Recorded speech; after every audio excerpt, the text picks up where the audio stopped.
الاتحاد ومحمد صلاح ولم تتمم الصفقة، عشان نحن ما نتكلم كلام من فراغ، نتكلم على ثوابت موجودة أمامنا. طلع رئيس نادي الاتحاد وقال إنه بلغت بأن الميزانية انتهت، وبعد ما الميزانية انتهت تم التعاقد مع نيمار، وطلع كاسترو مدرب النصر ووضح انه بعد كده اعطونا ال 40 مليون وتعاقدنا مع لاعب. فهنا في فرق في الدعم ما بين الانديه واضح وثابت، وما حد رد على رئيس نادي الاتحاد وقال له كلامك غير صحيح.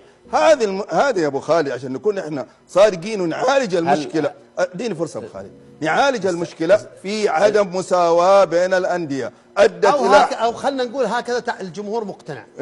اوكي، الجمهور اللي يشوفه قدامه انه في عدم مساواه ادى الى احتقان، ادى الى رده فعل غير ايجابيه. طبعا نتفق الفرحه بخساره الهلال لا ما هي ايجابيه، بس حقيقه ابو خالد لازم نحط يدنا على الجرح علشان نعالج المشكله. اما نجيها كده ونجيها كده والله ما